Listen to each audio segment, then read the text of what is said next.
Hello friends, it is me, Militant Ginger. When was the last time we talked? Oh my goodness, so long ago! I don't know, I mean nobody really watches these videos anyway, so I guess it doesn't matter. But anyway, I had a random crazy impulse. I thought, you know what, it's December, leading up to Christmas. Why don't I do a video every single day in December? Yeah, why not? Like an advent calendar of videos. So I realised that, and I also realised it was 10 o'clock on the 1st of December, and I really wanted to go to bed, but I thought, you know what, I'll just quickly make a video, outline this. Yeah, video a day in December. Okay, so let's talk turkey. What's the situation with me? Well, you know, I'm going to December, best foot forward. Been an interesting couple of months. It's funny, it seems like a lifetime ago, but I hit October, and that was when I got my big paycheck from Amazon, and that was when, like, the sword of Damocles got lifted from my head. But in terms of like productivity and stuff like that, October was a sucky month. November was better, and now I'm going into December, and I am like firing on all cylinders. I am gonna kick everything's ass and just like really make it go of it. And it's I keep watching these videos and realize that I say it's interesting a lot. But it is kind of interesting. You realize like more and more that it's difficult to ever get on top of anything, and that's always the goal for me. My goal has always been, I want to be able to put in some hours of work and then focus on my family, keeping the house tidy, going to the gym, my own little projects and stuff like that. And it seems like constantly all I'm doing is getting up at 4 in the morning, going to bed at midnight, working every single moment I can get. And it just feels like when you get stretched that thin, it feels like you can't do anything to the level that you want it to be done. But I've definitely had some mental shifts as well in October and November.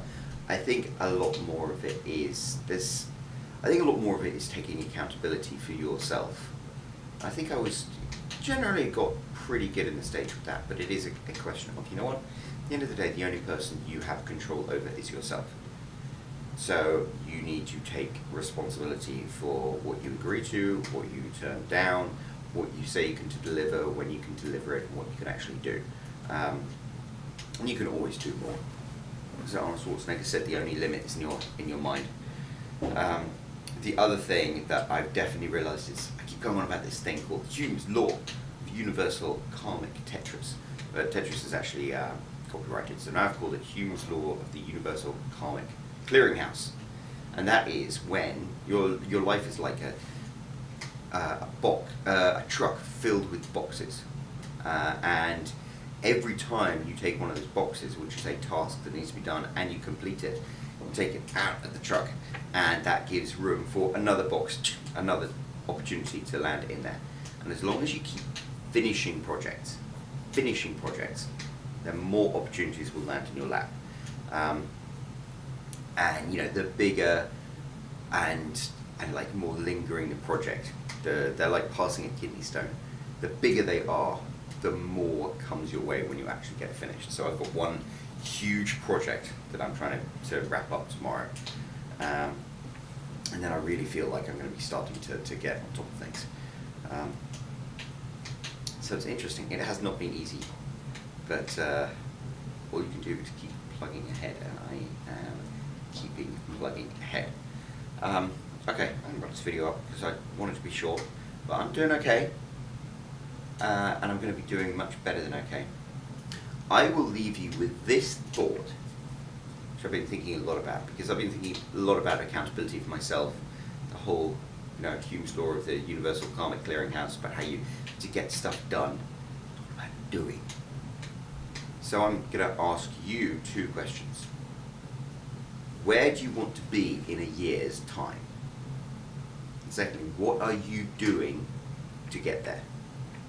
And it's interesting because I keep talking to people who say, oh, in a year's time I want to be here, in a year's time I want to do this, but they're not doing anything to get there. And I've always, you know, been a victim of that. So I'm not thinking as far ahead as a year, I'm thinking as far ahead as like February where do I want to be in February? And I'm like, well, you know what? If I want to be there in February, I have to do the work now. And I'm doing that, and I'm really going to put my head down, and I'm just going to get into the rhythm of it. So think about where you want to be in a year, but then think about what you need to do to get there, and when you're going to start doing it. Because if you don't start doing it, then it's not going to happen. That's it. I believe very much in this whole law of attraction thing. What is it where you say you conceive of what you want, you believe that you can get it, and then you receive it. But I think there's a step missing. It's you conceive of what you want, you believe that you can get it, then you achieve by doing the work to get it, and then you receive it. So yeah, it's all about achievement. Let's get it done. Let's kick some butt and go right ahead. Right, I'm going to give you a toast. I've nearly run out of this stuff. This is quite my favourite Scotch whisky that I've ever had in my life. It's supplied by the Whisky of the Month Club, which my friend Bran, who we do adult beverages with, signed us up for. It's Alexander Murray & Co. They're 12 years, Highland malt, cask strength. It's phenomenal. Like really, I've ended up drinking a lot of whiskey these days. I even had one, it's California single malt called St. George's yesterday, and Bran liked it a lot. I thought it was not my cup of tea at all. This, I mean, to me, I like my shitty European lager, because you know it's like this what beer's meant to be, and then all the devil's in the details. It's like elegance is in simplicity. This to me is like what a single malt whiskey should taste like, and it's just like amplified. It's like everything about this is like the best of single malt whiskey made better.